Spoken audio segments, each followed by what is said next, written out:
మాకు ఇప్పుడు రావాల్సింది పోయి ఇప్పుడు ఇదే ల్యాగ్ అవుతుంది అంటే మళ్ళీ ఇప్పుడు ఇది మాకు జాబ్ రాకుండా చేసే ప్రయత్నమే ఇది. ఇన్ని సంవత్సరాలు మేము కష్టపడి ఇంత చేసి ఇంత చదివి ఇంత రాస్తే మళ్ళీ మొదటికే వచ్చింది అని చెప్పేసి వాపోతున్నారు గ్రూప్ 1 టాపర్స్.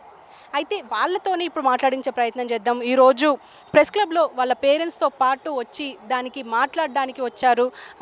మీరు అన్న మీ పేరు? నా పేరు శ్రీకాంత్ మేడం. శ్రీకాంత్ గారు, మీరు చెప్పండి, ఎప్పటి నుంచి వెళ్ళి ప్రిపేర్ అవుతున్నారు? ఎందుకంటే ఇది మనం ముఖ్యంగా మాట్లాడుకోవాలి. ఎందుకంటే గవర్నమెంట్ జాబ్ అంటే ఇప్పుడు అదొక అందని ద్రాక్ష అయిపోయింది. అలాంటిది ఈ టైంలో నోటిఫికేషన్ లేని టైంలో మీకు ఇప్పుడు ఆల్రెడీ మీరు టాప్ అయినప్పటికీ ఇప్పుడు అది మీరు డబ్బులు పెట్టి కొనుక్కున్నారు అనేసరికి మీకు ఎట్లా అనిపిస్తుంది? దీని గురించి మీరు చెప్పండి. ఎప్పటి నుంచి ప్రిపేర్ అవుతున్నారు? నేను 2013 నుంచి ప్రిపేర్ అవుతున్నానండి.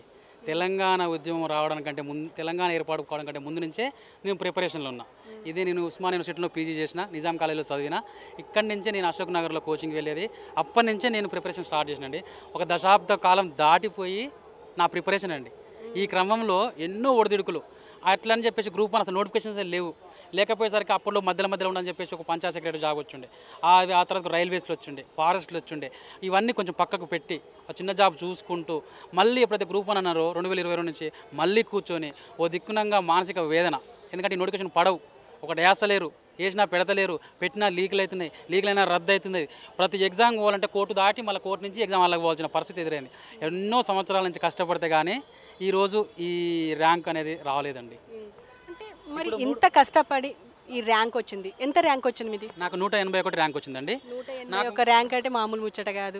మరి ఈ ర్యాంక్ వచ్చినప్పుడు మీ సంతోషం ఒక పక్క పెడితే ఇప్పుడు కేటీఆర్ అన్న మాటలే మిమ్మల్ని ఎక్కువ బాధిస్తుండొచ్చు. కేటీఆర్ సార్ మాట్లాడినా, ఆర్ఎస్పీ సార్ మాట్లాడినా అవి చాలా మమ్మల్ని బాధ పెట్టడం కాదండి, చంపేస్తున్నాయి.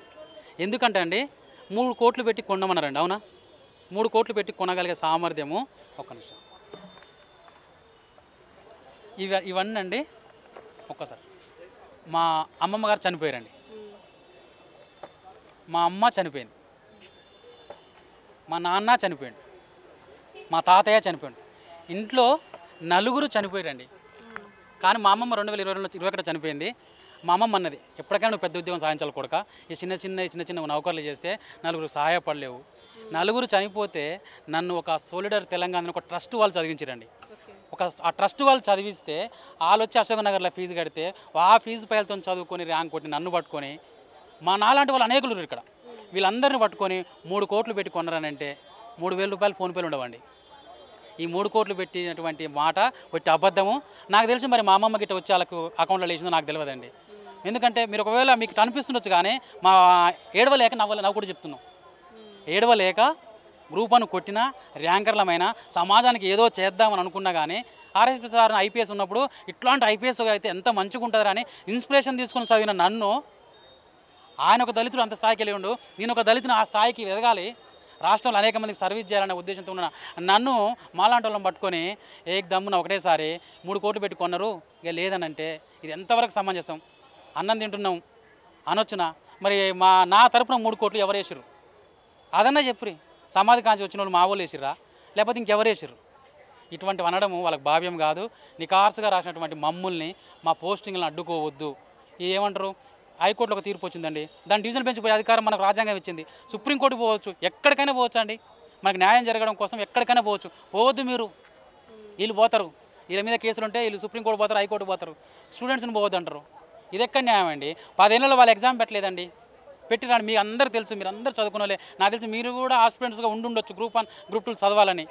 వాళ్ళు పెట్టలేదు, వీడు పెట్టిండు, కంప్లీట్ అయ్యింది. ఇది ఏదో మంచి జరుగుతుందన్న ఉద్దేశంలో ఒక పొలిటికల్ చేసేసి 3 కోట్లు 10 కోట్లు ఏడున్నాయండి? ఎవరి కారు ఉన్నాయండి? నా ఫ్రెండ్ రాజు ఫాదర్ లేడు, ఏడ తీసుకొచ్చినాడు? హోమ్ ట్యూషన్లు ఉంటూ, ప్రైవేట్లలో చేసుకుంటూ, ఒక పార్ట్ టైం పని చేసుకుంటూ, జొమాటోలో పని చేసినటువంటి స్టూడెంట్స్ ఉంటారు నా ఫ్రెండ్స్. హోమ్ ట్యూషన్ చెప్పి అశోక్ నగర్కి రావడానికి ఉస్మాన్ యూనివర్సిటీ నుంచి లిఫ్ట్లు అడుకొని వచ్చి, బైక్ల మీద లిఫ్ట్ అడుకొని వచ్చి క్లాసులు వినిపోయేటోళ్ళు, ఠాగూర్ ఆటం చదివిన వాళ్ళు. మేము చదివినప్పుడు, మేము నడిచినప్పుడు అవన్నీ ఎవరికి కనబడలేదు. ఇప్పుడు మాత్రం తీరా ఇది రాజకీయం చేసి ఒక ఆగమనం చేస్తున్నారు మేడం. అంటే మీరు ఇప్పుడు జనరల్గా ఇప్పుడు ఇంగ్లీష్ మీడియం తెలుగు మీడియం పేపర్లలో అవకతవకలు జరిగినాయి అని చెప్పేసి ఆరోపణ ఉంది. ఆల్రెడీ దీనికి సంబంధించి అంటే రీవాల్యుయేషన్కి ఇవ్వాలి అని చెప్పేసి ఆల్రెడీ అన్నారు. మీరు ఇంగ్లీష్ మీడియం పేపర్ రాశారు, తెలుగు రాశారా? తెలుగు రాసినప్పటికీ మరి ఎందుకు ఇదంతా జరుగుతుంది అని అంటారు? అంటే నా ఫ్రెండ్ మేము తెలుగు మీడియం రాసినాం మేడం. ఇంగ్లీష్ మీడియం రాసిన ఎక్కువ మంది వచ్చినట్టు అండి. బీటెక్ చదువుతాడండి రాజు, బీటెక్ చదివిండు, ఇంగ్లీష్ నేర్చుకొని ఇంగ్లీష్లో రాసిండు. వాడు ఇంటర్మీడియట్ వరకు తెలుగుడే, మన మాతృభాష తెలుగే, వాడు 10th వరకు తెలుగే. అందరూ తెలుగు వాళ్ళు ఉండరు. ఆ తర్వాతకి వాళ్ళకి ఏ లాంగ్వేజ్ అయితే ఎక్కువ మంచిగా వచ్చిందో అది రాసిరు. అంత మాత్రంగా ఎవరైనా సరే అండి రానప్పుడు కొద్దిగా బాధ ఉంటుంది. ఆ బాధని వెలిపుచ్చుకోవాలి. కానీ నాకు రాసిన ఆన్సర్ నేను ఎంతవరకు కరెక్ట్ రాసినా, ఆ క్వశ్చన్కు రిలవెంట్ రాసినా, నాకు వచ్చింది రాస్తే మార్కులు వేయరండి. నాకు వచ్చింది రాస్తే యూపీఎస్సీలు కానీ పబ్లిక్ సర్వీస్ కమిషన్లు మనకు వచ్చింది రాస్తే మార్క్స్ వేయరు. క్వశ్చన్ కంటెంట్ తగ్గట్టుండి రాస్తేనే మార్కులు వేస్తారు ఎవరైనా. ఊకనే ఏది పడితే అది రాస్తుంటే వేయరు. ఆ క్వశ్చన్ ప్యాటర్న్ చూస్తండి దిమ్మ తిరిగిపోయింది. అంత ఆషామాషి క్వశ్చన్ పేపర్ కాదు. డైరెక్ట్ క్వశ్చన్స్ రాలేదు, ఇండైరెక్ట్గా లాజికల్గా ఎట్లా అడగాలను, ఎట్లా పిండాలని అట్లా పిండరాలు. 10 సంవత్సరాల క్రితం 20 సంవత్సరాల క్రితం ఉన్నటువంటి అంశాలను కూడా ఇప్పుడు ఎగ్జామ్లలో ఇచ్చి మన యొక్క లోతైన పరిజ్ఞానాన్ని బయటకు తీసారు. ఆ క్రమంలో కొంతమందికి రాకపోవచ్చు. రానంత మాత్రాన పక్కోని మీద రాలేని బట్టగాల్చి మీద వేయడమేనా? మీకు రాకపోతే ఎక్కడ జరిగింది మోసం మనం చూసుకోరా? యూపీఎస్సీలో వచ్చేటటువంటి ప్యాటర్న్ ఉన్న ఎస్ఏలు వచ్చినాయండి. ఆ ఎస్ఏలు రాయాలంటే నువ్వు ఇన్ టైంలో ఎంతో ప్రాక్టీస్ ఉండాలి. ఈ కోర్టు వివాదాలు జరిగిన ఎగ్జామ్ జరగదు అన్నారండి. ఎగ్జామ్ జరిగింది, అప్పుడు వాళ్ళు చదవలేదు. ఎట్టా పోస్ట్పోన్ అవుతుంది, ఎట్టా ఎగ్జామ్ ముందర పడదని చెప్పేసి ఇవన్నీ జరిగినప్పుడు చదవకుండా కన్సిస్టెంట్గా చదివినోనికి ఉద్యోగం వస్తుంది. నేను చెప్పదలుచుకుంది ఏంటంటే కన్సిస్టెంట్గా చదవాలి, ఇడవకుండా చదవాలి. గంటలు అండి. మీరు ప్రత్యేక బయటపెడితే నేను వస్తానండి. విషయం ఏంటంటే దాదాపు 150 పెన్నులు అయిపోయి ఉంటున్నాయి. అంటే ఇప్పుడు మీరేమో మీకు వచ్చింది కాబట్టి మీరు ఇలా మాట్లాడుతున్నారు. రాని వాళ్ళ పరిస్థితి ఏంది? మేము కూడా ఎన్నో సంవత్సరాలుగా అశోక్ నగర్, దిల్సుఖ్ నగర్ లాంటి ప్రాంతాల్లో చదువుకుంటూనే ఉన్నాము అని చెప్పేసి కూడా చాలామంది మాట్లాడుతున్నారు. మనం రీసెంట్గా చూసాం, ఎన్నో ధర్నాలు జరిగినాయి. వాళ్ళు రోడ్ల మీదకి వచ్చి ఎలా మాట్లాడారో, ఎంత భావోద్వేగానికి గురయ్యారో మనం చూసాము. ఒకటే అండి, జాబ్ రావాలంటే ఒక సబ్జెక్టు గ్రూప్ 1 చదివితే నువ్వు గ్రూప్ 1కే చదవాలి. ఈ గ్రూప్ 1కు చదువుతావు అని చెప్పేసి వాళ్ళే వస్తారు ప్రెస్ మీట్ పెట్టడానికి. నిరుద్యోగులు డిఎస్సి చదువుతుందని చెప్పేసి వాళ్ళే ప్రెస్ మీట్కి వస్తారు. పోలీస్ ఎగ్జామ్కి అని చెప్పేసి వాళ్ళే ప్రెస్ మీట్ పెడతారు. ఇక ఏది కానిస్టేబుల్ పడ్డా మాకు కావాలని వీళ్ళే ప్రెస్ మీట్ పెడతారు. ఈ కాంపిటేటివ్ వరల్డ్లో ఒక ఎగ్జామ్కు ఒక్కటే పట్టుకొని చదివితేనే మనకు ఉద్యోగం వస్తుంది. అన్నిటిలో ఏళ్ళు పెడతాంటే వస్తుందా అండి? అది వస్తుందా? ఇప్పుడు నువ్వు దేనికి చదువుతున్నావు, నువ్వు దేనికి ప్రెస్ మీట్ పెడుతున్నావు, నువ్వు ఏ దానికి జరిగినా నువ్వే ప్రెస్ మీట్కి వస్తున్నావు, నువ్వు చదివింది ఏంది? ఎగ్జామ్ రేపు ఉందనగా కూడా వీళ్ళు ప్రెస్ మీట్లు పెట్టారండి. వీళ్ళు చదివినట్టవా? కొంతమందిని, అందరిని అనట్లేను, కొంతమందిని అంటున్నా, ప్రెస్ మీట్లు పెడతారు, ఈడ లొల్లి చేస్తారు, ఆడ ఎగ్జామ్ కాడికి వస్తారు. ఎట్లా వస్తుందండి? కష్టపడి కమిట్మెంట్ కలిగి కన్సిస్టెంట్ ఉన్న వాళ్ళకే మెరుగైన వాళ్ళకి ఇచ్చారు.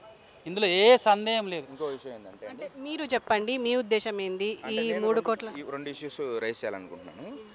ఇప్పుడు మీకు వచ్చింది కాబట్టి ఇలా మాట్లాడుతున్నారు, మీకు రాకపోతే పరిస్థితి అంటే రాని వాళ్ళ పరిస్థితి ఏందని అడుగుతున్నారు కదా.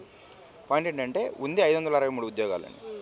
ప్రిలిమ్స్ స్టేజ్ దాటి మెయిన్ స్టేజ్కి వచ్చింది వాళ్ళు 30,000 చిల్లర. అందులో మెయిన్స్ ఎగ్జామ్కి అపీర్ అయింది 21,000 చిల్లర అండి. ఎన్నిసార్లు ఎగ్జామ్ పెట్టినా ఇదే నెంబర్ ఉంటుంది. 30,000 మంది సెలెక్ట్ అయితే 21,000 మందో, 24,000 మంది, 25,000 మంది మెయిన్స్ అపీర్ అవుతారు. సో ఆ 24,000 మందో, 21,000 మందో, 25,000 మంది ఎవరైతే మెయిన్స్ అపీర్ అయ్యారో వాళ్ళందరికీ జాబులు ఇవ్వడం ఎన్నిసార్లు ఎగ్జామ్ పెట్టినా పాసిబుల్ అవ్వదు. ప్రతిసారి 563 మందికి ఎన్నిసార్లు ఎగ్జామ్ పెట్టినా 563 మంది మాత్రమే ఇవ్వగలరు. మిగిలిన వాళ్ళు అందరూ రానుల పరిస్థితి ఏంటంటే మిగిలిన వాళ్ళందరూ ఎప్పటికీ రానులు ఉంటారు. 10 మంది అటు మారొచ్చు, 20 మంది మాట్లాడవచ్చు, లేదా 563 మందికి 500 కొత్త మంది రావచ్చు. కానీ వచ్చేది 563 మందికే. మిగిలిన అందరూ రాని వాళ్ళలాగానే మిగిలిపోతారు. అది కామన్. దానికి న్యాయం చేయాలంటే పాసిబుల్ కాదు. రెండోది ఏంటంటే ఇంగ్లీష్ మీడియం అనే విషయంలో పర్స్పెక్టివ్ రాంగ్ ఉందండి. ఈరోజు ఇంగ్లీష్ మీడియంలో ఎగ్జామ్ రాసిన వాళ్ళందరూ ఉన్న వాళ్ళ పిల్లలు అనే ఫీలింగ్లో ఉన్నారు. యాక్చువల్లీ నేను తెలుగు మీడియం రాసిన, కాకపోతే నేను నా గురించి కాకుండా మిగతా వాళ్ళ గురించి కూడా మాట్లాడాలి కాబట్టి ఇంగ్లీష్ మీడియంలో రాసిన వాళ్ళందరూ ఉన్న వాళ్ళ పిల్లలు, డబ్బులు ఎక్కువ ఉన్నాయి అంటున్నారు. ఈ రోజుల్లో గత 15-20 సంవత్సరాలు ఇంగ్లీష్ మీడియం చదవని పిల్లలు ఎవరున్నారండి? ఆయన నెల జీతం 20,000 ఉన్నా సరే స్కూల్ ఫీజు 25,000 కట్టి చదివించిన వాళ్ళు ఈ రోజు కూడా పేరెంట్స్ ఉన్నారు. ఇంగ్లీష్ మీడియంలోనే చదివిస్తేనే జీవితం బాగుంటుందని ఇప్పటికీ తెలుగు మీడియంలో చదువుతున్న పిల్లలు ఎంతమంది అండి? ఇప్పుడు ఎవరు లేరు కదా. అంత మాత్రానికి వాళ్ళు ఉన్నోళ్ళు అయిపోరు కదా.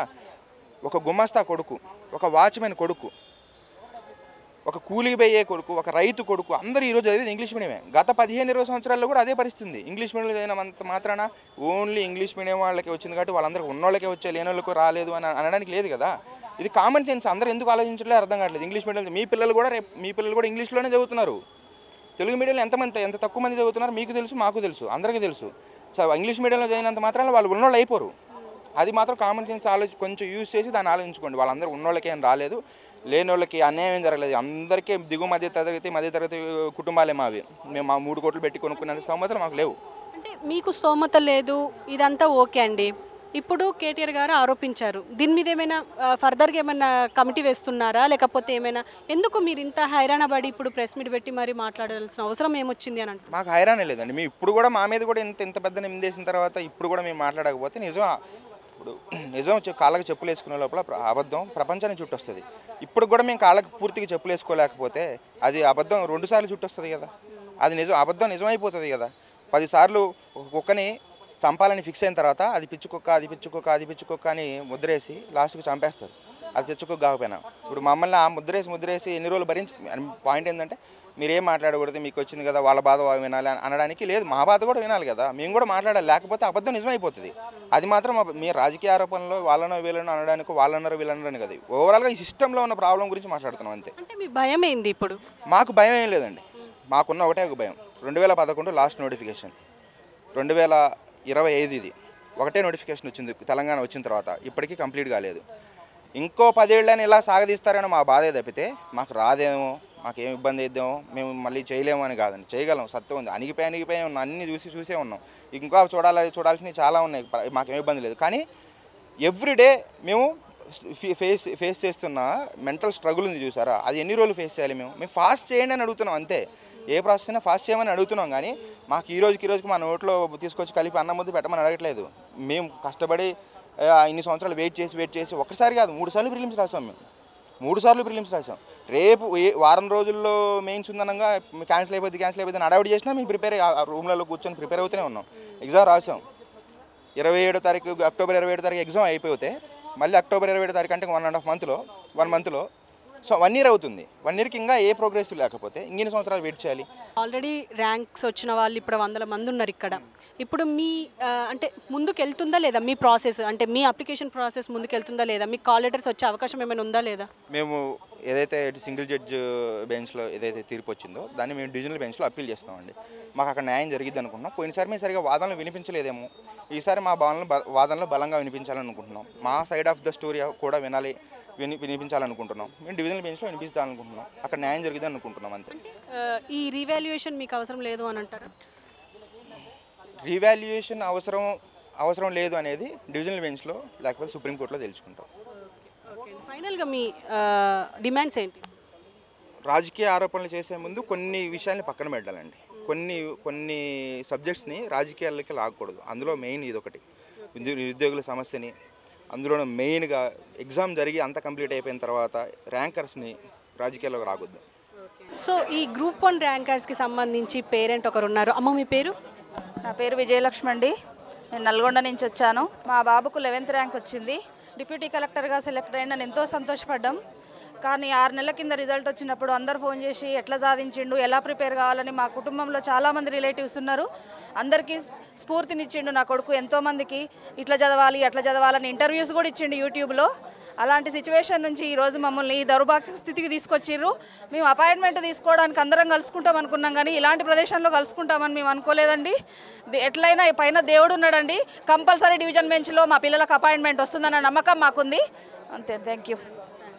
సో ఇంత భావోద్వేగానికి గురవుతున్నారు అంటే మా పిల్లలు మంచి జాబ్ సాధించారు అనుకున్న సమయానికి, అందరం కలిసి మంచిగా సెలబ్రేట్ చేసుకుంటాం అనుకున్న సమయానికి ఇప్పుడు డైరెక్ట్గా ఈ రాజకీయంగా వాడుకొని 3 కోట్లు పెట్టి కొన్నారు అనేసరికి వీళ్ళందరూ బాధపడుతున్నారని చెప్పుకోవాలి. అమ్మ సార్ ఒక్క నిమిషం సార్. సార్ మీ పేరు? ఆంజనేయులు. ఎక్కడి నుంచి వచ్చారు సార్? చందనగరం. మీ బాబువా పాపరా? బాబమ్మ. ఎంత ర్యాంక్ వచ్చింది సార్? ర్యాంక్ తక్కువమ్మా. అంటే సెలెక్ట్ అయ్యారు అంటే ఇప్పుడు మీకు కాల్ లెటర్ రావాల్సి ఉండే, మీరేం చెప్తారు సార్? అంటే ఇప్పుడు ఇట్లా రాజకీయంగా వాడుకున్నారు అని చెప్పేసి అంటున్నారు, 3 కోట్లు పెట్టి కొన్నారు అని చెప్పేసి అంటున్నారు జాబ్ని. దీని గురించి మీరేం చెప్తారు? అదంతా అబద్ధమ్మా. మేము 3 కోట్లు ఇచ్చింది చాలా మిడిల్ ఫ్యామిలీ, ఓ ప్రైవేట్ ఉద్యోగి.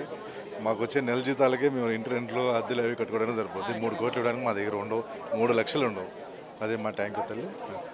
సో మా దగ్గర 3 లక్షలు ఉండడమే ఎక్కువ. అంటే నెల ప్రైవేట్ జీతం చేసుకునే మాకు 3 కోట్లు పెట్టి కొనేంత స్తోమత మా దగ్గర లేదు. అలాంటిది మేము ఇప్పుడు జాబ్ ఎలా కొంటాము అని చెప్పేసి కూడా అంటున్నారు. సార్ మీ పేరు సార్? Okay sir. సో వాళ్ళు కూడా చాలా అగ్రెసివ్గా ఉన్నారు అండ్ భావోద్వేగానికి గురయ్యారు అని చెప్పుకోవాలి. ఎవరిని చూసినా అంటే మాకు 3 కోట్లు పెట్టి కొనేంత స్తోమత లేదు, ఎన్నో ఏళ్ళుగా కష్టపడుతున్నాము. మీరు చెప్పండి అమ్మా ఈ 3 కోట్ల ఇష్యూ గురించి. 3 కోట్ల విషయం చెప్పను కానీ, నా పేరు జ్యోతి, నేను సఫిలగూడ నుంచి వచ్చాను. Is one of the group 1 ranker. మా బాబు ఎంతో కష్టపడి 4 గోడల మధ్య ఉండి ఎంతో కష్టపడి గ్రూప్ 1 ర్యాంక్ సాధించాడు. తీరా పోస్టింగ్ ఆర్డర్ వస్తుంది ఈరోజు రేపు అన్న టైంలో దీని మీద అలిగేషన్స్ వస్తాయి. ఈ 3 కోట్లు అని 3 కోట్లు ఇచ్చే కెపాసిటీ మాకు లేదు. నేను ఎంఈఎస్ మిలిటరీ ఇంజనీర్ సర్వీస్లో చేసి నేను రిటైర్డ్ అయ్యాను. ఎందుకంటే నా బాబుని ఏదో ఒక సర్వీసెస్ పంపించాలని నా హృదయవాంఛ. ఎందుకంటే నేను దగ్గరుండి నా ప్రక్కన ఉన్న మిలిటరీ వాళ్ళు నేను చూశాను, సర్వీస్ చేసే పర్సన్స్ని. అట్లా ఒక సర్వీస్ చేసే పర్సన్ నా ఇంట్లో ఉంటే బాగుండు అని సర్వీసెస్ చెయ్యి అని చెప్పేసి అని అక్కడికి వాడికి ఎన్ఐటి సూరత్కల్లో చదివాడు. సూరత్కల్లో క్యాంపస్ సెలక్షన్ వచ్చి బెంగళూరులో మంచి హై ప్యాకేజ్తో 2 years జాబ్ కూడా చేశాడు. అది వదులుకొని అయ్యా దేశం కోసం మనం సేవ చేయాలి, సర్వీసెస్ చేయాలి రా అని తీసుకుని వచ్చి బలవంతాన్ని వాడిని ఇక్కడ జాయిన్ చేశాను. దయచేసి మా హృదయ వేదన మీరు మీడియా పీపుల్ కానీ మన గవర్నమెంట్ కానీ ఎందుకంటే నేను రిటైర్డ్ అయ్యి ఉన్నాను, మధ్యలో నా హెల్త్ కూడా బాగాలేదు. నా గురించి పాపం జాబ్ వదులుకొని సర్వీసెస్ ప్రిపేర్ అవుతూ ఉన్నారు. మా హస్బెండ్ కూడా రిటైర్డ్ అయ్యి ఉన్నారు. దయచేసి మా హృదయ వేదన మీరు అర్థం చేసుకొని 3 కోట్లు ఇచ్చే కెపాసిటీ మాకు లేదు, మాకు అంత ఆస్తి కూడా లేదు. మేము కష్టపడి పైకి వచ్చినటువంటి వాళ్ళం. మా హృదయ వేదన మీరు అర్థం చేసుకోవాలని కోరుతూ thank you very much. Sir మీరు చెప్తారా? పిల్లలు టైంని సాక్రిఫైస్ చేసి, వాడు భోజనాన్ని సాక్రిఫైస్ చేసి, నిద్ర సాక్రిఫైస్ చేసి, వాళ్ళు ఎన్నో గంటలు 18 hours డబ్బులు లేక అవన్నీ బేర్ చేస్తానికి కూడా డబ్బులు లేని వాళ్ళు ఎంతోమంది ఉన్నారు. రూమ్ రెంట్ ఎంతో కష్టంగా కట్టుకునే వాళ్ళు ఉన్నారు. 5 years నుంచి 6 years నుంచి ఏజ్ బారైపోతుంది పిల్లలకి, ఆడపిల్లలకి ఏజ్ బారైపోతుంది, వివాహం అయ్యే ఏజ్ కూడా బారైపోతుంది. అయినా కూడా ఒక ఆశ, ఒక ఇందులో మనం సెటిల్ అవుతాము, ఒక ఉద్యోగంలో స్థిరపడతాము, ఒక కెరీర్లో స్థిరపడతాము అని చెప్పి వాళ్ళు అంత ఆశ పెట్టుకుని ఉన్న దాన్ని ఇందాక ఒక సిస్టర్ గారు చెప్పినట్లుగా నోటికొచ్చిన అన్నం ముద్దని కింద పడేసేసి మెతుకులేరు కమ్మన్నట్లుగా అట్లా అయిపోతుందండి. న్యాయ వ్యవస్థ మీద మాకు నమ్మకం ఉన్నది. Still we are having confidence on the judiciary. ఇక్కడ నమ్మకం ఉంది, మాకు చేసేవాళ్ళు ఉన్నారు, మా బాధ వినేవాళ్ళు ఉన్నారు. ఇన్ని కోట్లు ఇచ్చారు అనడం సమంజసం కాదండి. ఆ కోట్లు ఇచ్చేవాళ్ళు అన్ని గంటలు కష్టపడలేరండి, అంత మెరిట్లో రాలేరండి. సో దీన్ని మరి సానుకూలంగా స్పందించి చేసినటువంటి నాయకులు, జ్యుడిషియరీ వ్యవస్థ మంచి తీర్పు వస్తుందని చెప్పి మేము ఆశిస్తున్నామండి. Thank you. ఓకే. సో అంటే ఇప్పుడు చూస్తున్నారు కదా, మాకు అంత స్తోమత లేదు, మేము రిటైర్డ్ పర్సన్స్, మా పిల్లలు ఎంతో కష్టపడి చదివి ఇన్ని సంవత్సరాలు చదివి ఒక 4 గోడల మధ్యలో చదువుకొని ఈ ఎగ్జామ్స్ పాస్ అయితే వీళ్ళు ఫైనల్గా ఇలా మాట్లాడడం ఇలా బాగాలేదు అని అంటారు. ఒక్క నిమిషం అమ్మ, మీరు చెప్పండి. మీరు మీ పాపను ఎంతో కష్టపడి చదివించి ఉంటారు. బాబు, ఏదైనా మీ పిల్లల్ని ఇంత కష్టపడి చదివించి జాబ్ వచ్చే టైంకి ఇలా అయ్యింది, దీని గురించి మీరేం చెప్తారమ్మా? ఇదంతా రాజకీయ నాయకుల స్వలోభాన్ కోసం పిల్లల్ని వాడుకున్నారండి. వాడుకొని దానికోసమే పిల్లలను మొత్తం ఒక జ్యుడిషియల్ వ్యవస్థను కూడా తప్పుదోవ పడిస్తున్నారండి. జ్యుడిషియల్ వ్యవస్థ మాకు న్యాయం చేస్తుంది అనే నమ్మకం మాకు కంపల్సరీ ఉన్నదండి. అంటే 3 కోట్లు పెట్టి కొన్నారు జాబు అని చెప్పేసి అంటున్నారు, దీనికి మీరేమంటారు? ఇప్పుడు 3 కోట్లు అంటే ఈ అన్న వాళ్ళు ఎన్ని కోట్లు పెట్టి ఒక ప్రొఫెషనల్ నుండి వచ్చి రాజీనామా చేసి పొలిటీషియన్లో వచ్చిన ఆ విషయం తెలుసుకొని ఈ 363 మంది పిల్లల్ని అనాలండి. ఏదో మా పేరు పరపతి కోసం ఒక యాంటీగా ఉండి ఇట్లా మాట్లాడితే మాత్రం అసలు కదండి. మాకు కనీసం మేము బతకడానికే కష్టం ఉన్నది. ఈ 3 కోట్లు ఎక్కడి నుండి తెస్తామండి? ఈ ర్యాంకర్స్ పిల్లలు అందరూ ఇంటికి వెళ్ళి ఇంటెలిజెంట్ని పెట్టండి. ఇంటెలిజెంట్ పెట్టి వాళ్ళ పరిస్థితి ఏంది, వాళ్ళ అవగాహన ఏంది, వాళ్ళ బ్రతుకులు ఏందని తెలుసుకోండి. వాళ్ళకున్న ప్రాపర్టీస్ కూడా చూడండి, చూసి దాని మీద అవగాహన చేసి దానిలో క్వాలిఫై కాకుండా చేయండి, డిస్క్వాలిఫై చేయండి. మేము నో అబ్జెక్షన్.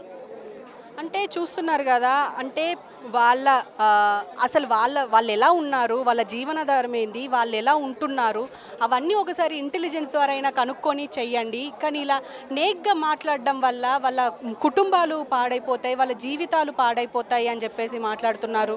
అంటే ముఖ్యంగా విద్యార్థులు ఎంతో కష్టపడి ఈ జాబులు సాధిస్తే ఫైనల్గా మళ్ళీ ఇదే తీసుకొచ్చారు. అంటే అసలు మనం తెలంగాణ తెచ్చుకున్నదే నీళ్లు, నిధులు, నియామకాలు చూస్తుంటే ఎక్కడికక్కడ జాబ్ క్యాలెండర్స్ రాక, జాబులు వచ్చినా ఒకవేళ గ్రూప్ ఎగ్జామ్స్ రాసినా అందులో కూడా అవకతవకలు అనడం, దీని అందరికీ సంబంధించి అంటే ఎప్పటికప్పుడు ఇలా జరుగుతూనే ఉన్నాయి. అసలు యూత్కి సంబంధించి ఎలాంటి పురోగతి లేదు అని చెప్పేసి మాట్లాడుతున్నారు. సార్ మీ పేరు సార్? మనోజ్ కుమార్ రెడ్డి అండి. మనోజ్ గారు మీరు చెప్పండి, ఇప్పుడు ఈ కేటీఆర్ కావచ్చు దీనికి సంబంధించి అంటే 3 కోట్లు పెట్టి కొన్నారు జాబ్స్ అని అంటున్నారు. దీనికి సంబంధించి మీరేం చెప్తారు? మీ తల్లిదండ్రులు ఆల్రెడీ చూస్తూనే ఉన్నాము, భావోద్వేగానికి గురవుతున్నారు, మాకు అంత స్తోమత ఎక్కడిది అని అంటున్నారు. మీరేం చెప్తారు? ఇచ్చే వాళ్ళే మాకు స్తోమత లేదని చెప్పినప్పుడు ఇంకా మేమేం చెప్తామండి? ఎక్కడి నుంచి తీసుకొచ్చి ఇచ్చామో, ఎలా ఇచ్చామో, ఎవరికి ఇచ్చామో వాళ్ళే చెప్తే మంచిది. పోనీ ఇప్పుడు మాకు ఉద్యోగాలు వచ్చే పరిస్థితి లేదు, ఎందుకంటే ఇక్కడ జడ్జ్మెంట్ అగైన్స్ట్ వచ్చింది. మేము డివిజన్ బెంచ్కి వెళ్ళి మా తరపున తీర్పు తెచ్చుకుంటే కానీ వచ్చేటట్లేదు. మరి మేము ఇచ్చామేమో 3 కోట్లు రిటర్న్ ఇప్పిస్తారా? గ్రూప్ 1కి 3 కోట్లు ఇచ్చాను నేను, నా గ్రూప్ 2 గ్రూప్ 3 జాబ్స్ కూడా వచ్చాయి. మరి గ్రూప్ 2కి ఎన్ని కోట్లు ఇచ్చాను, గ్రూప్ 3కి ఎన్ని కోట్లు ఇచ్చానో కూడా వాళ్ళే చెప్తే బాగుంటుంది. ఎవరికి ఇచ్చాను, ఎక్కడ కలిసి ఇచ్చానో కూడా చెప్తే బాగుంటుంది. ఆర్ఎస్ ప్రవీణ్ కుమార్ గారు మీరు స్టేచర్ ఉన్న ఒక ఎక్స్-IPS ఆఫీసర్, మీరు చేసిన డెవలప్మెంట్ వరకు చాలామందికి ఆదర్శము. మేము చాలా చోట్ల మా మెయిన్స్ ఆన్సర్స్లో ఎగ్జాంపుల్స్ లాగా కూడా వాడతాము. మీరు ఏదో ఒక పార్టీలో జాయిన్ అయ్యామని అక్కడ మీకు పొలిటికల్ మైలేజ్ కోసం ఇలాంటి చిల్లర కామెంట్లు చేయకూడదని చెప్పేసి సార్ నేను రిక్వెస్ట్ చేస్తున్నాను. అంటే మీ డిమాండ్స్ ఏంటి సార్? ఇప్పుడు ఇంతమంది వచ్చి ఇప్పుడు ఇటు విద్యార్థులు కావచ్చు, ఇటు మీ పేరెంట్స్ కావచ్చు వచ్చి మరీ ప్రెస్ మీట్ పెట్టి మరీ మీరు చెప్తున్నారు మాకు అంత స్తోమత లేదు అని. కానీ మీ డిమాండ్స్ ఏంటి? అంటే రాజకీయంగా వాడుకున్నారని చెప్పేసి మాత్రమే అంటున్నారు. TGPSC సెలెక్ట్ చేసిన క్యాండిడేట్స్లో మేము ఉన్నామండి. మాకు జాబ్స్ ఇచ్చారు. మా జాబ్స్ పక్కకు పెట్టింది డివిజన్ బెంచ్, సింగిల్ బెంచ్ నుంచి మేము డివిజన్ బెంచ్కి వెళ్తాము, తర్వాత సుప్రీంకోర్టుకి వెళ్తాము. మా జాబ్స్ మాకు అక్కడ వస్తాయా రావా మేము తేల్చుకుంటాము. ఈ గ్యాప్లో ఈ పొలిటికల్ స్లగ్ ఫెస్ట్ మా చుట్టూ చేసి వాళ్ళ పొలిటికల్ వెండిటా కోసం అని చెప్పేసి వీళ్ళు 3 కోట్లు పెట్టారని ఒకరి మీద పక్క తీర్చుకోవడానికి ఇంకొకరి మీద తీర్చుకోవడానికి ఇంకొకరు మమ్మల్ని మధ్యలో వాడుకోకూడదని చెప్పేసి రిక్వెస్ట్ చేస్తున్నామండి. అట్ ద సేమ్ టైం మేము గవర్నమెంట్ని కూడా అడుగుతున్నాం, కాంగ్రెస్ పార్టీ వాళ్ళని కూడా అడుగుతున్నాము. మేము మీకు డబ్బులు ఇచ్చామని చెప్పేసి అంటున్నారు, మేము ఇవ్వలేదు. మా సైడ్ ఉన్న ఆధారాలతో సహా మేము ఈరోజు వచ్చి ముందొచ్చి మాట్లాడుతున్నాం. కాంగ్రెస్ పార్టీ వాళ్ళు కూడా బయటికి రావాలి, ఇంకెక్కువ మాట్లాడాలని చెప్పేసి కోరుకుంటున్నాను. మీ ర్యాంక్ ఎంత సార్? మీరు అంటే ఎంతో కష్టపడి చదివి ఉంటారు, ఎక్కడెక్కడో కోచింగ్ తీసుకొని ఉంటారు, దీని గురించి మీరేం చెప్తారు? నా ర్యాంక్ 11th అండి. నాకు డిప్యూటీ కలెక్టర్ వచ్చే అవకాశం ఉంది. నేను సివిల్ సర్వీసెస్లో 2 సార్లు మెయిన్స్ రాశాను, ఇది కూడా 3 సార్లు ప్రిలిమ్స్ రాసి ఇప్పుడు మెయిన్స్ రాశాను. 2019 నుంచి ప్రిపేర్ అవుతూనే ఉన్నాను సివిల్స్ కోసం తీసుకున్నప్పుడు ఉన్న దాంతోనే నేను సొంతంగా ప్రిపేర్ అయ్యాను. కానీ TGPSకి నేను ఎక్కడ కానీ కోచింగ్ కానీ తీసుకోలేదు, టెస్ట్ సిరీస్ కూడా రాయలేదు. Thank you very much. So చూస్తున్నారు కదా మొత్తానికి ఎక్కడికక్కడ. సార్ మీరు అన్న మీరు ఎక్కడి నుంచి వచ్చారు? మేము దేవరకొండ చన్నపేట మండలం అమ్మ. ఎంత ర్యాంక్ వచ్చింది మీ పిల్లడికి? మాకు 360 ర్యాంక్, 98 ర్యాంక్ వచ్చిందమ్మా. మా ఇప్పుడు కూడా బాలునాయక్ కూడా ఆయన ర్యాంక్ వచ్చినాడు. బాలునాయక్ వచ్చి దండ వేసిండు, పోలేపల్లి చివరస్తం మీద పబ్లిక్ సిటీ చేసిర్రు, మండలం మొత్తం వచ్చిర్రు, జూలు తీసిర్రు, పూలు చేసిర్రు, అంతా చేసిర్రు. మీ కొడుకు నీవు మొత్తుకున్నా కూడా నీ కొడుకు ర్యాంక్ తెచ్చుడు. గ్రూప్ 1లో వచ్చింది, గ్రూప్ 2లో వచ్చింది, గ్రూప్ 3లో వచ్చింది, 3 ర్యాంకులు వచ్చింది. మేము 3 కోట్లు ఇచ్చేదా మాకు ఈడికి వచ్చేదాన్ని బస్ ఛార్జీ కూడా గతి లేదు. ఇంత అన్యాయం చేస్తే ప్రభుత్వానికి మేము ఏడ్చుకోవాలా, తుడుచుకోవాలా, మన్ను పోయాలా, మార్చుకోవాలా? మాకు అంత ఐడియా లేదు మేడం. మాకు చదువు లేదు, మేము కూలి చేసుకొని ఎక్సమ్ చేసుకొని పొట్టలు ఇవ్వకొని బాబులకు ఇంతవరకు చదివించినాం. ఇంతవరకు ధైర్యం మాకు చిన్నప్పటి నుంచి చదివించిన దాన్ని మాకు ఇంత గంజి కట్టుకొని పెడతాడేమో అని ఆశతోటి ఎదురు చూసిన వాళ్ళకు మాకు నోట్ల మట్టి కొట్టినట్టు గవర్నమెంట్ చేస్తే కానీ మాకు అటువంటి ఏది తెలియదమ్మా. మాకు దయచేసి మీ మీడియా మిత్రులకు చెప్పిపోతున్నాం, ఇంత దూరం వచ్చి హైదరాబాద్ వచ్చి చెప్పిపోతున్నాం. అన్న మీరు చెప్పండి, ఇప్పుడు మీకు ఇంత కష్టం. మా తమ్ముడు మాది ఒక దేవరకొండ కాన్స్టిట్యూన్సీ మేడం, చందంపేట మండలం, పోలేపల్లి మాది. మా తమ్ముడు వచ్చేసి group 1, group 2, group 3, group 4 CAPF దాంట్లో 5 ర్యాంకులు కొట్టిండు. 398 ఇంట్లో గ్రూప్ 1లో 398 ర్యాంక్ వచ్చింది మేడం. దయచేసి మాకు న్యాయం చేయండి. మేము పోస్టులు కొనేదంత స్తోమతలో లేదు. మాకు అక్కడి నుంచి ఇప్పుడు హైదరాబాద్ రానికనే మాకు ఛార్జీలు లేక వాళ్ళకి ఇలా కనుక్కొని రావాల్సి వచ్చింది ఇక్కడ దాకా. మా తమ్ముడు గవర్నమెంట్ SC స్టడీకి ఇలా ఇక్కడ బంజారా హిల్స్లో అక్కడ సీట్ కొట్టుకొని అక్కడ అన్నం తిని ఒక 5-6 ఇయర్స్కి వెళ్ళి UPSC ప్రిపేర్ అవుతుండు. 5-6 ఇయర్స్కి వెళ్ళి యూపీఎస్ ప్రిపేర్ అయితే ఇక్కడనే ఉంటుండు, ఇక్కడనే చదువుతుండు, బుక్కుల వాసనలు పెరుగుతుండు. ఇవాళ గిట్ట ఇక్కడికి రాలే. దీనికి చూస్తే ఆయన ఒక మనో అనే ఒక బాధ అనిపిస్తుంది. ఇక్కడ గిట్ట రాలేకపోయిండు. ఆయన తిరుపతిలో ఉండు, ఎస్ఎస్సీలా కొట్టిండు, సెంట్రల్లో చేస్తుండు ప్రస్తుతానికి డ్యూటీ. ఇప్పుడు మాకు ఏదైనా మీడియా మిత్రుల ద్వారా మాకు ఏదైనా న్యాయం చేయాలని చేస్తున్నాం మేడం. 3 కోట్లు కాదు 3 లక్షల రూపాయలు గిట్ట మా తన లేవు వాస్తవానికి. మా మారుమూల ప్రాంతంకి వెళ్ళి హైదరాబాద్ రానికి ఆ గిట్ట మాకు ఛార్జీలు లేక మేము అల్లాడుతున్నాం. అక్కడ మా పరిస్థితి ఎట్లా ఉంది చూశారు కదా. ఆర్ఎస్ ప్రవీణ్ కావచ్చు, ఇటు వర్కింగ్ ప్రెసిడెంట్ కేటీఆర్ కావచ్చు, అంటే జాబ్స్ అమ్ముకున్నారు సీఎం రేవంత్ రెడ్డి అని చెప్పేసి ఆల్రెడీ ఆరోపించారు. ఇంకో పక్క 3 కోట్లు పెట్టి ఒక్కొక్క విద్యార్థి వాళ్ళ జాబుని కొనుక్కున్నారు అని చెప్పేసి ఆరోపించడంతో వీళ్ళు ఎంతో భావోద్వేగానికి గురవుతున్నారు. ఎందుకంటే మా జీవితాలే లోవర్ మిడిల్ క్లాస్, అలాగే పేదలం, అలాంటిది మేము మెయింటైన్ చేస్తాం అన్ని 3 కోట్లు అంటే మా దగ్గర 3 లక్షలు ఉండడానికే కష్టం ఉంటే ఇప్పుడు మేము 3 కోట్లు పెట్టి ఒక జాబ్ కొనేంత స్తోమత మాకు ఎక్కడిది అని చెప్పేసి అంటున్నారు. అలాగే అసలు మేము ఇంత కష్టపడి చదివి ఉంటే వీళ్ళు వచ్చి బట్టగాల్చి మీరేసిండ్రు అని చెప్పేసి కూడా మాట్లాడుతున్నారు. మీరు చెప్పండి, జాబ్ వచ్చే టైంకి ఇప్పుడు ఇలాంటి ఆరోపణలు వస్తున్నాయి, 3 కోట్లు పెట్టి కొన్నారు అని చెప్పేసి, దీని గురించి మీరేం చెప్తారు? అది నిరాధారమైనది. రాజకీయ కక్షలతోని ఇప్పుడు వాళ్ళంతా కూడా రాజకీయ కక్షలతోని ఉన్నారండి. ఒక రాజకీయ వ్యక్తి ఇంకో రాజకీయ పార్టీ మీద బురద జల్లే ప్రయత్నాలు తప్ప దాంట్లో ఏ రకమైనటువంటి వాస్తవాలు లేదు. 3 కోట్లు పెట్టేటువంటి పరిస్థితి 563 ర్యాంకర్ల ఇళ్లకెళ్ళి మీరు ప్రయత్నం చేయండి. మీడియా వాళ్ళ మిత్రులకు చెప్తున్నా, నేను పత్రికా ప్రతినిధులకు చెప్తున్నా, మీరు ఆ క్యాండిడేట్ల ఇంటికి వెళ్ళి మీరు వాళ్ళ ఆర్థిక స్థితిగతులు, సామాజిక స్థితిగతులు, విద్యాపరమైనటువంటి బ్యాక్గ్రౌండ్ ఇవన్నీ కూడా తెలుసుకునేటువంటి స్తోమత మీ దగ్గర ఉంది, కెపాసిటీ మీ దగ్గర ఉంది. ఇందుగలడు లేడని సందేహం వదలు, ఎందెందు వెతికినా చక్రి సర్వోపగతుండు అందందే గలడు అన్నట్టు భగవంతుడు సర్వంతర్యామి. అలాగే మీరు పేపర్లు కూడా, మీడియా మిత్రులు కూడా సర్వాంతర్యామి. ప్రతి ఏ కారణంలో ఏమన్నా కూడా మీరు తీసుకొచ్చేటువంటి కెపాసిటీ మీ దగ్గర ఉంది. మీరు దయచేసి ఈ రకంగా మీరు వెళ్ళండి, మీరు ఆ క్యాండిడేట్ల దగ్గరకు వెళ్ళండి, క్యాండిడేట్ల పరిస్థితులు తెలుసుకోండి. 3 కోట్లు కాదండి, వానికి తినడానికి తిండి లేక, ఉండటానికి ఇల్లు లేక, పస్తులుండి కష్టపడి సంవత్సరాలు ప్లాన్ చేసుకొని పొందినటువంటి ఉద్యోగం అండి ఇది. ఈ ఉద్యోగాన్ని చెడగొట్టి రాక్షస ఆనందం పొందుతున్నారు. వాళ్ళు మాత్రం భవిష్యత్తులో ఎన్నడూ బాగుపడరు. వాళ్ళు ఏమైనా ఇటు లొల్లిపెట్టుడు అంతవరకే. కానీ ఈ లొల్లిపెట్టేటోళ్ళు ఎవరైతే ఉన్నారో, ఈ గడబడి చేసేవాళ్ళు ఎవరైతే ఉన్నారో అలా బ్యాక్గ్రౌండ్ తీసుకోండి. ఫస్ట్ వాళ్ళు ఎన్ని పరీక్షలు రాసిరు, ఏ పరీక్షలు వాళ్ళు సెలెక్ట్ అయ్యారు ఇప్పటి వరకు. ఇప్పుడు 35 ఏళ్ళు అంటారు, 33 ఏళ్ళు అంటారు, 40 ఏళ్ళు అంటారు. మీరు రాసిన పరీక్షలు అవి, మీరు సెలెక్ట్ అయినా ఎన్ని అవి చెప్పుర్రి. బయట మీ కెపాసిటీ తెలుస్తుంది, మీ ఇంటెలిజెన్స్ తెలుస్తుంది. ఏం లేదండి, రాజకీయ నాయకుల చేతిలో పావులై ఇది ఆడుతున్న నాటకం తప్ప దీంట్లో వాస్తవం ఏమీ లేదు. Okay sir, thank you very much. So చూసారు కదా, అంటే వీళ్ళు ఒక రకంగా చెప్పాలి అంటే ప్రభుత్వం మీద ఇటు అంటే పాత బీఆర్ఎస్ మీద కోపంగానే ఉన్నారనే చెప్పుకోవాలి. ఎందుకు అని అంటే అసలు తెలంగాణలో నోటిఫికేషన్స్ రావడమే గగనం అని అనుకుంటే ఇప్పుడు వచ్చిన జాబ్స్ని కూడా, అంటే నోటి దాకా వచ్చిన ముద్దని కూడా తీసేస్తున్నారు అని వీళ్ళు మాట్లాడుతున్నారు. అంటే మనం తెలంగాణ తెచ్చుకున్నదే నీళ్లు, నిధులు, నియామకాలు. అలాంటప్పుడు ఇలాంటి పరిస్థితుల్లో ర్యాంకులు సాధించిన విద్యార్థులని ఇలా చేయడం ఖచ్చితంగా సబబు కాదు అని చెప్పేసి మాట్లాడుతున్నారు. ఒక్కొక్కళ్ళు భావోద్వేగానికి గురవుతున్నారు. వాళ్ళకు ఏం చేయాలో అర్థం కాని పరిస్థితి. ఎందుకంటే ప్రభుత్వాలు, ఇటు రాజకీయ నాయకులు వాళ్ళ స్వలాభం కోసం ఇలా వాడుకోవడం తప్ప ఖచ్చితంగా ఇది నిరాధారణమైనదే. ఎందుకంటే దీంట్లో ఎలాంటి ప్రూఫ్స్ లేవు. ప్రూఫ్స్ లేకుండా ఇలా మాట్లాడడం, గాలికి మాట్లాడడం. ఒకవేళ మీకు డౌట్ ఉంటే వాళ్ళని ఎంక్వైరీ చేసి వీళ్ళు అని చెప్పి ఈ వ్యక్తి జాబ్ కొనుక్కున్నాడు అని చెప్పేసి ఇలా నిరూపిస్తే బాగుండేది. కానీ అందరినీ ఒకే తాటికి తీసుకురావడంతో వీళ్ళంతా ఇప్పుడు రోడ్డు ఎక్కారనే చెప్పాలి. ఇప్పుడు రేపు కోర్టులోకి వెళ్తామని అంటున్నారు, సింగిల్ బెంచ్కి వెళ్తామంటున్నారు. అది కాకపోతే ఇంకా ఎక్కడి దాకైనా వెళ్తాము మా జాబ్స్ మాకు వచ్చే వరకు. ఎందుకంటే మేము ఎన్నో ఏళ్ళుగా కష్టపడుతున్నాం. చేస్తున్నాం. అంటే వీళ్ళకి ఏమైనా భయమా అంటే భయం కూడా కాదు. ఇప్పుడు కాబట్టి ఇంకా నెక్స్ట్ టైం ఎగ్జామ్ పెట్టినా మేము రాస్తాము అంత సత్తా మాకుంది. ఎందుకంటే ఇన్ని సంవత్సరాలు మేము కష్టపడి చదివాము, రాసాము.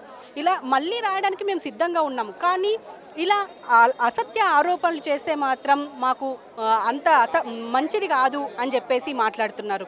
ఇది ఇక్కడి సమాచారం. కెమెరామెన్ శ్రీకాంత్తో హారిక, హైదరాబాద్.